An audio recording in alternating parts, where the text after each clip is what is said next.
In my piece that I wrote about animal serum that I think it was your best work easily. And I think it's because it captures all of the ranges and tempos you have. I think it captures your intensity like none of the other records, frenetic paces that Ono gave you. I guess the Madlib and Ono brothers, they have a way of exposing these great MCs, right, Percy? And tell me about that album as we go backwards from. Well, one, that the record Animal Serum, it's been through many stages of our lives. Me and Oh No, we developed a relationship, and then me and Madlib had another relationship. And then a part of that relationship actually has a lot to do with Percy P. You see what I'm saying? Because Percy P is actually the first person that I ever did a live performance with. Like, March is my partner. We developed way before we got to art and design, but we all went to art and design high school. I'm just giving y'all a little bit as fast as I can go. We all went to art and design high school, but Percy P was actually like my classmate and my brother and my friend that we actually rocked my first show like in the public together. So me and Percy had like a building type of relationship during school, and Kwame was there, Flex from the 101 show was there. So, when you was mentioning art, that's what I'm saying, like my career has a lot to do with the whole aspect of hip hop. Like, I used to pop lock, I wrote graffiti, my name was Tick, T-I-C-K, I bombed. I had one of the nicest, graffiti crews in art and design for Queens, for the Queens section, at least for that. So all of it was like a line, whether you was a graffiti writer, whether you was a DJ, like, I learned how to rock, before I was an MC, I learned how to DJ. Every MC that I came up with knew how to go back and forth on the 1 and 2s, or the SB, SLB, or the SB10s, or whatever number you want to call them. I don't remember, I smoke a lot of weed, but anyway. But that was like, it was classes, it was levels to come up in to be whatever you wanted to be, whether MC, whether DJ. Like right now, I can get on the turntables once you give me the schematics of what it is, but I ain't spun on shit since Serato been out. But as long as I can get the same scratch method, I'm nice with my shit. You know what I'm saying? But that was the average basics of even being an MC. You had to learn about DJing because that was the first element. And then the MCing came later. So, you going back to saying what you said about the art, it was all connected with me. Like, I knew somebody who was bombing. I knew somebody who was a break dancer. I was a pop locker. It was all connected, and as long as you was doing something, you was active. Actually, you had to be active because if you wasn't, you had to be selling drugs or doing some negative shit, else you got punched in your fucking face. So you had to be active in the hood, like literally. You had to be active. You was playing ball, you was writing, you had to be creatively active because that's how hard and real the struggle is. Like everybody with the struggle now, like it's cute. Nobody won't tell you that you broke or it's cute now, but it wasn't cute then. You wasn't afraid to tell somebody you was broke and you was hungry and shit. So it's different now. So. Well, there's twofold there, right? Because this is what I'm hearing. Going in these different disciplines, you start making music, but you have these other disciplines. So when you make these records with Organized Confusion and on your own, I hear two things. I hear concept writing to another level, right? Because these concepts are real. They're not negated because you do the art. They're not thrown away because you do the art. But at the same time, though, you guys merge the techniques into the concepts as well. And that's why I think what makes Organized Confusion albums and then you guys' solo work so profound. And I really felt that in Animal Serum, he really challenged you with these off-kilter beats to do that again in an extreme level.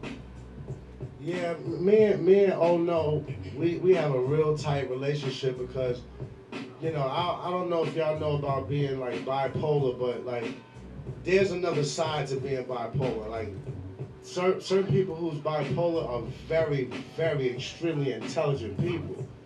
they just can't deal with the speed that we move. And that's oh no. Like I went to his house and I would say like out of the whole Animal Serum album, I wrote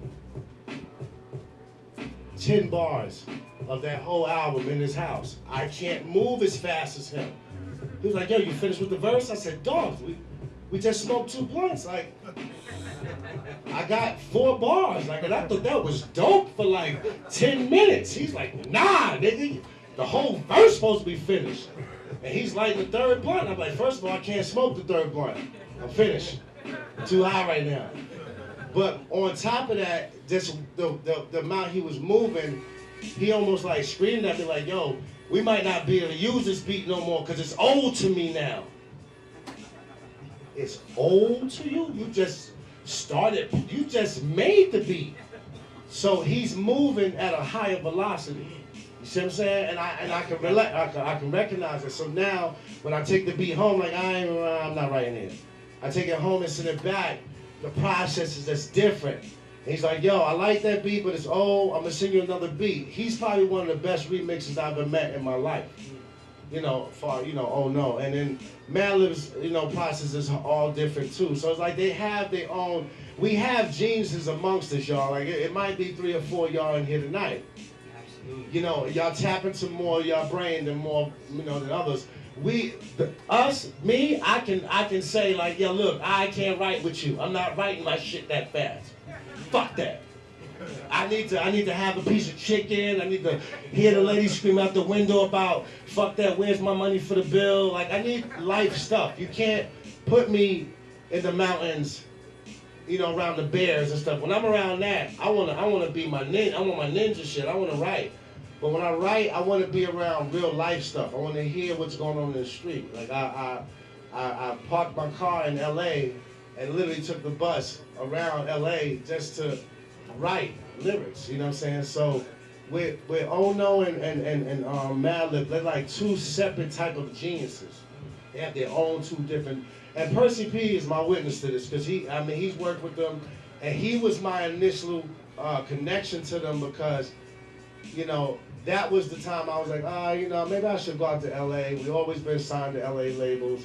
Let me try to move to LA. Maybe I could do that. So I went out there and I was 20 stacks up. I went out there just like, whatever, it doesn't matter. I'm doing what I want to do. The first person I met in a club as far as hip hop was Madlib. And one of the illest things that he did that I like is that everything he was talking to me about, he covered his mouth. So like if you was anywhere within like 5 feet or away from me, you couldn't hear him or see what he was saying. So he really made it personal for what he was saying to me. Like, yo, we had the loop pack and we was listening to organized stuff, but he was the whole time like this.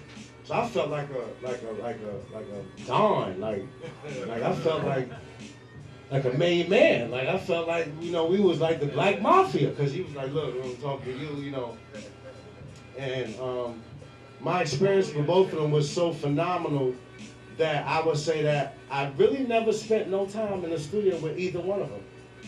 Like I've recorded and Madlib came later, or like the day after, but he just was like, yo, send Prince Po word this, or like, the relationship is just like there was cousins that my dad never told me about. You know what I mean? Like so I salute them, and they actually made me question a lot of other producers, even if you're in New York. This is always competitive. It doesn't matter. I'm not gonna call them names, but when you send me a beat, let me know you want me to uplift the beat. But if the beat is half-assed, I just left Ono's house, it's gonna be very hard for, I don't care who it is, any producer, it's gonna be hard for you to give me this and beat after I just left this dude's house. He's doing a beat while I'm talking to him.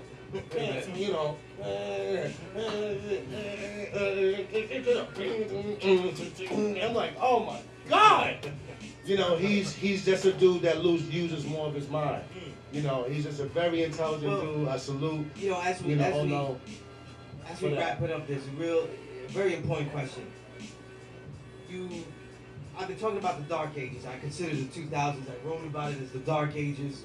I felt so much great new MCs didn't get the light that they should, the progression that they should. everything changed and adapted awkwardly, but you guys prevailed. Everyone that came up here prevailed in such a great way, and I wanted to highlight that. But now it's 2016 and you still have the gifts. Are there things when you go in to make an album, though, we know it's about the love, but are there things that you feel must be said on the mic? Well, one, you have to give somebody something that they can carry on to the next level of whatever you want to look at it as, you know. When people look at even Jay-Z, the reason why he gets away with it a little bit because he always got that one line that takes you just to the future. Like when he said, only love kills war, will when they learn.